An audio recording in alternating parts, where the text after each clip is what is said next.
जय हिंद दोस्तों, सैनिक समाचार में आपका हार्दिक स्वागत है। सबसे पहले बात करते हैं रोज की तरह हेडलाइंस में बात करूंगा। सबसे पहले जेएसयू जवानों की आज होगी उम्मीद पूरी। एमएसपी पर आज मिलेगा सकारात्मक डिसीजन या एमओडी इसको खींचेगी या मिलेगी तारीख, देखने वाली बात है। और जनरल साहब की चुप्पी तोड़ी तो सवाल और बवाल, आखिर इतनी देर क्यों लगा दी। हाँ जी दोस्तों, और बात करते हैं पेंशनर्स के लिए पीएम की घोषणा, आपकी जिंदगी करूंगा आसान, कई चीजों में मिलेगी छूट, आखिर क्या है। और सबसे पहले मैं बात करता हूं अरविंद केजरीवाल और भगवंत सिंह मान की।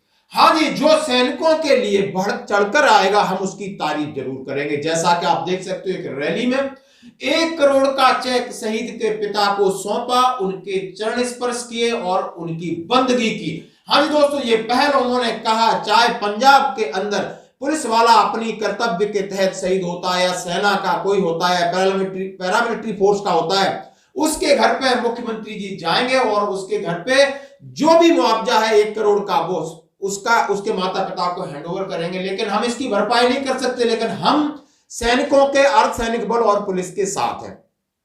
यदि ये पहल पंजाब में हो सकती तो पूरे देश में क्यों नहीं। इसके ऊपर आपकी मुझे चाहिए प्रतिक्रिया। अब बढ़ते हैं खबर की तरफ। हाँ जी दोस्तों, इक्वल एमएसपी यानी मिलिट्री सर्विस पे बराबर होनी है, 15,500 होनी है या कितनी होनी है, इसके ऊपर आज फैसला है। जैसा कि पिछली हेयरिंग इसलिए ये डेट मिली थी कि एमओडी के सरकारी पक्ष ने, वकील ने सरकारी पक्ष रखना था और उनकी जो बहस हुई उन्होंने समय मांगा, इसके लिए आज तारीख निश्चित की गई है। अब नेक्स्ट डेट इसमें 20th ऑफ दिसंबर दी है, अगेन 3:30 बजे, और आप लोगों को इक्वल एमएसपी मिलेगी।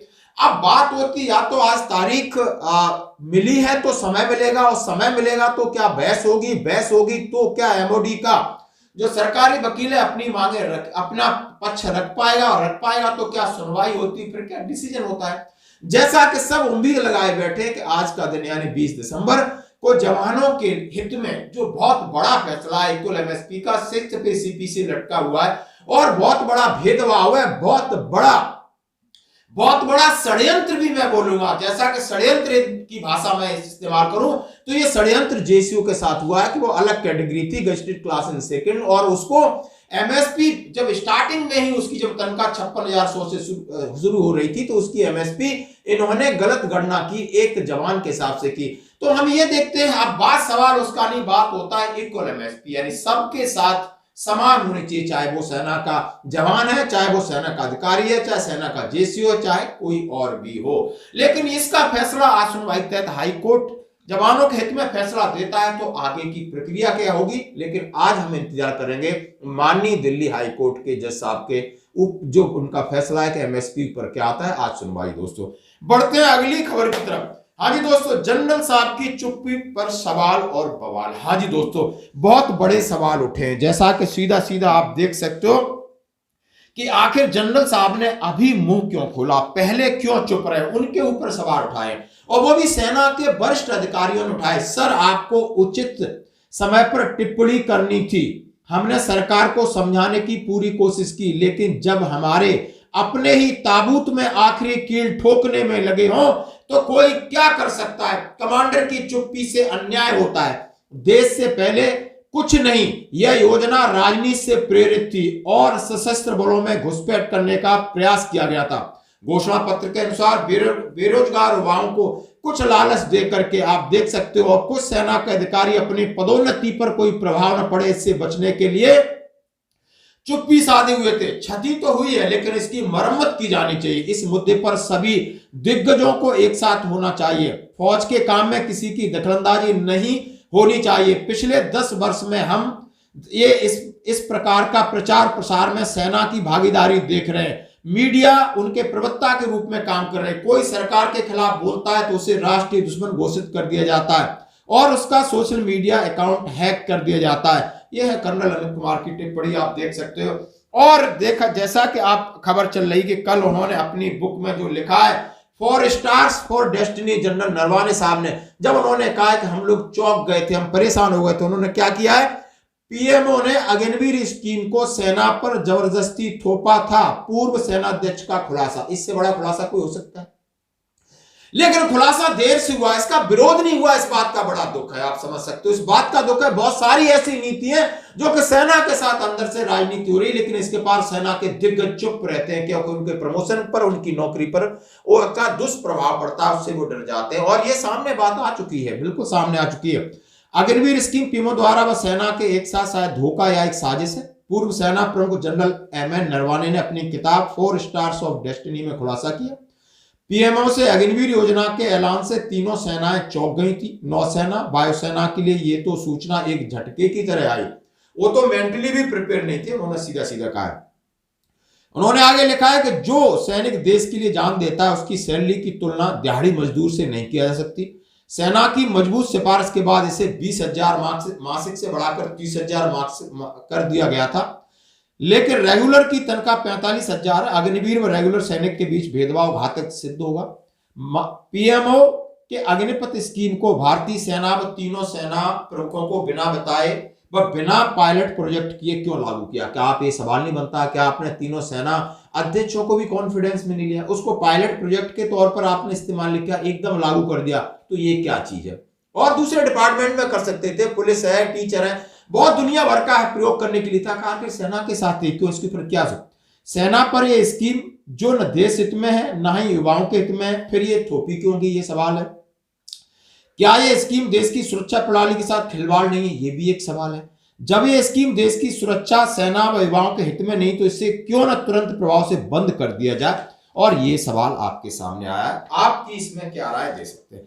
अब बढ़ते हैं अगली खबर की तरफ। हाँ जी दोस्तों, एक लेटर है, एक पीआईबी रिपोर्ट है, और ये है कार्मिक मंत्री डॉक्टर जितेंद्र सिंह ने माननीय प्रधानमंत्री जी की इसमें बड़ी प्रशंसा की है कि क्या क्या पेंशनर्सों के बदलाव किया है, उनकी जिंदगी को क्या आसान कर रहे हैं और आगे कैसे आसान होगी, ये हम सब के लिए।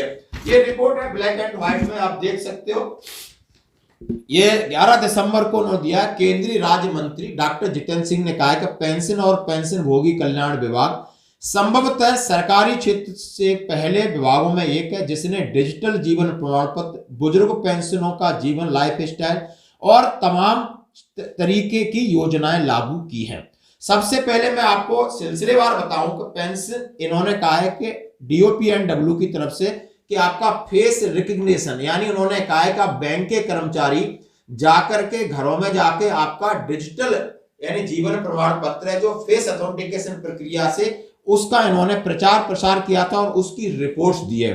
आगे और क्या क्या दिया है जरा इसके बारे में जरा सुनना। उन्होंने कहा है, नई दिल्ली में आज एक संवाददाता सम्मेलन को संबोधित करते हुए केंद्रीय विज्ञान प्रौद्योगिकी राज्य मंत्री स्वतंत्र प्रधानमंत्री कार्यालय में राज्य मंत्री हैं, कार्मिक लोक शिकायत, पेंशन, ऊर्जा, प्रमाण, अंतरिक्ष, इतने सारे विभाग हैं। डॉक्टर जितेंद्र सिंह ने खुलासा किया कि माननीय प्रधानमंत्री के नेतृत्व वाली सरकार बुजुर्गों के लिए जीवन में सुगमता और सम्मान प्रदान करने की दिशा में प्रौद्योगिकी का अधिकतम उपयोग करने के लिए पहचानी जाती है। आप समझ सकते हो।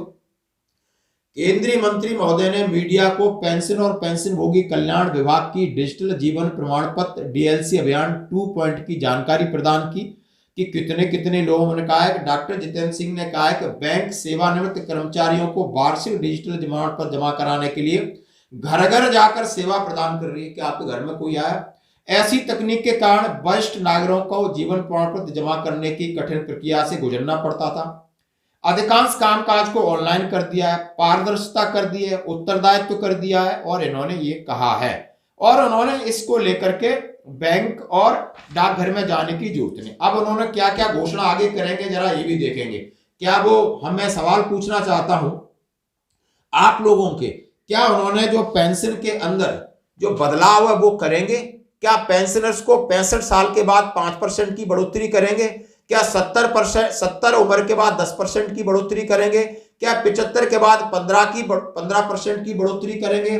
क्या 80 पर वो 20% की बढ़ोतरी करेंगे? क्या आपने 80 का जो निर्णय 79 ईयर्स कंप्लीट के बाद वो लागू करेंगे? फिर आप कौन सा पेंशनर उसकी लाइफ को सुगमता कर रहे हैं? कौन घर जा जाकर किसने किसका लाइफ शेड्यूल जमा किया? हमसे पूछो कितने कॉल आए। आपकी तो बैंक अटेंड ही नहीं करती। जब ये लेटर देते हैं 4-4 बार तब सुनते बोला हमारा सिस्टम ही काम नहीं कर रहा है। पहले उनका जो सॉफ्टवेयर सिस्टम काम नहीं कर रहा है, सरकार अपने सिस्टम को सुधारे। और इन्होंने क्या क्या कहा है जरा बहुत सारी चीजें माननीय प्रधानमंत्री जी कही कि हमने 100 शहरों में 597 स्टाफ जगह पर हमने पेंशन वितरण केंद्र बनाए हैं आपकी समस्या के लिए हमने। और दो उन्होंने कहा है कि डॉक्टर जितेंद्र सिंह ने कहा है कि मोदी सरकार ने सभी नागरिकों के जीवन को सुगम बनाने की दिशा में लगभग 2000 अप्रचलित या अनावश्यक नियमों को हटा दिया है। उन्होंने कहा है 10 वर्ष की सेवा अवधि के बिना पेंशन मिलेगी, तलाकशुदा बेटियों को पेंशन मिलेगी। उन्होंने कहा है जो विधवा बेटियां हैं उनको पेंशन मिलेगी, पारिवारिक पेंशन जो हकदार है उनको आसान किया हुआ है। उन्होंने कहा है कि पेंशन नियमों की अधिसूचना पेंशन भोग के डिजिटलीकरण को मैंने शक्तिशाली किया है। यदि उन्होंने कहा है पेंशन मामलों के समय पर निपटान और मंजूर के लिए भविष्य पोर्टल, समय पर पेंशन भुगतान के लिए दीर्घायु ऐप, बैंकों के साथ समन्वय, हमने सारी चीजें की हैं कि ताकि जो सेवानिवृत्त जितने कर्मचारी हैं उन्होंने देश के लिए योगदान दिया है उन्हें सब कुछ आसान हो। और कहां पर यानी ये जो आप पीआईबी रिपोर्ट 2 पेज की आप पढ़ सकते हैं। उन्होंने कहा है कि हम आपका जीवन आसान और सुगम करना चाहते हैं। मैं आप लोगों की बात रखना चाहता हूं जैसे कि हमने पॉइंट लिए। और इसमें आपने कहा है कि मैं फैमिली पेंशन को आसान करना चाहता हूं, विडो पेंशन देना चाहता हूं, विधवाओं की पेंशन, जो तलाकशुदा बेटियों को पेंशन देना चाहता हूं। लेकिन इसके प्रोसेस हैं जो अभी पीसीडीए है या बैंक है, बहुत मुश्किल है, बहुत क्रिटिकल है। आज भी बैंक आपके डीएसपी अकाउंट को कन्वर्ट नहीं कर पा रही, उनके पास कोई सिस्टम नहीं। मैंने अपना अकाउंट नंबर दिया है और बोला ये डीएसपी पेंशन कोड है। यहाँ व्यवस्था है जो नीचे लेवल पर वो सही नहीं, ऊपर से आपने एक पत्रकारों को घोषित कर दिया, मीडिया ने प्रचलित कर दिया, इससे कुछ नहीं होता है। आपको नीचे इंप्लीमेंट करना होगा कि उनका जीवन सरल हो रहा है या कठिन हो रहा है। आज की खबरों में इतना ही, बने रही हमारे साथ, धन्यवाद।